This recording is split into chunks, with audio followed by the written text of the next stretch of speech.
Hey everybody, it's Jameson. Okay, I don't film every single project I do, although you might think I do, but I don't.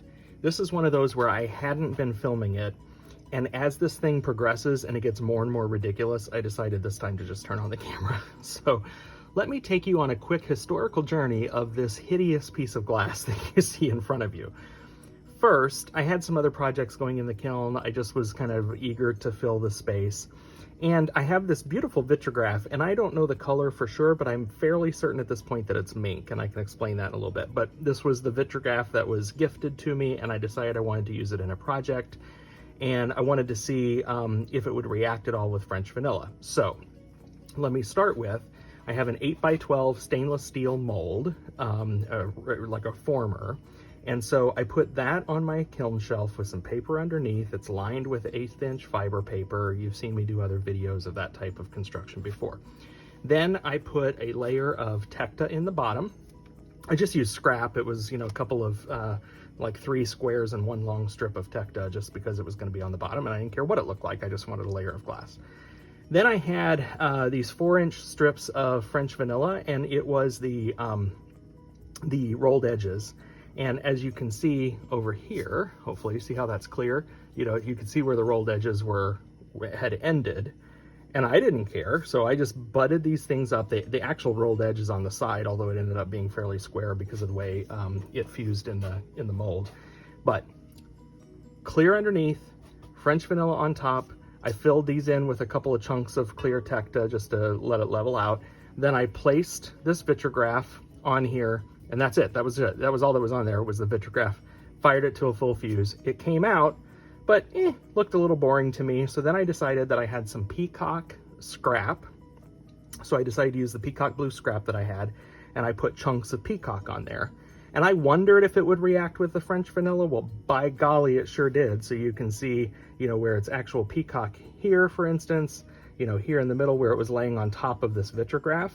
But anywhere that it was just with the French vanilla, it turned brown, almost black. Well, that's interesting. So, I learned a little something. I decided now it's just this vitrograph with black splotches all over it. Let me do something else to it.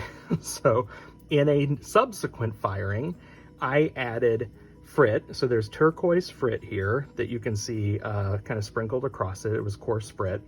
I also had some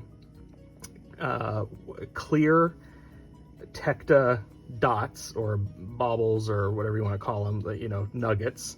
So I placed some clear Tecta nuggets around. I also had some white ones, so I placed some white ones. They're white spots. And then I used some frit. Can't remember what the other color is. It might be opalescent. Opaline glass. Shoot, I can't even remember. And then I also had some mink frit. Mink opalescent coarse, which then ended up firing the exact same color as some of the vitrograph, which is why I think that vitrograph was made largely with mink. So added all that stuff on here, fired it again, it came out, and I was like, yeah, that's pretty close. But what if I dust this whole thing now with opaline powder and maybe trace some designs in it or something, and see what happens, almost like batik style, and see what happens. And then I came out here and realized I don't have any opaline powder. I have a huge jar of opaline fine frit, but I didn't have any powder. So you know what? Let's just use that. So what I've done, because fine frit's, tends to bounce everywhere, I have some hairspray. So I have sprayed the surface with hairspray in order to just try to help keep this frit on here.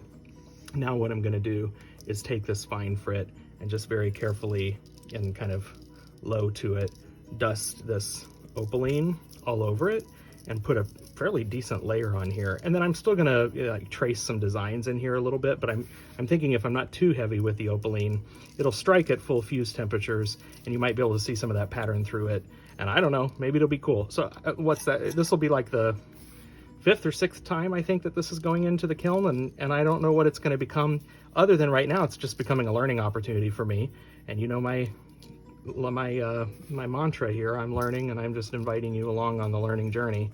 So what was not going to be a video project and what has been me just experimenting and kind of having fun is now turning into a video project, just so you can see the insanity and just know that I don't film everything, and you know, because I don't think everything deserves a video, but now I realize I'm just learning too much and kind of having too much fun, and so now I'm bringing you along for it. So anyway, I'm going to finish sprinkling this frit on here, sticking on here fairly well actually. And then I'm going to, I think I am going to kind of draw a couple of lines in here with the back of a paintbrush or something like that, just to kind of open up some channels. And then we're just going to fuse it and see what happens next. So stay tuned. This thing is getting uglier as we go along, but maybe I'm going to turn it in, you know, the sowsier into a purse. We'll see. So stand by and we'll see what it looks like when it comes out. Okay, I didn't think you'd be able to see, but you can see my lines fairly well. I just took the back of this spoon and kind of dragged it through it. That's all I'm gonna do. I'm gonna take this thing to the kiln and do a full fuse on it, along with some other things that I have going in anyway. This is fun. Okay, folks.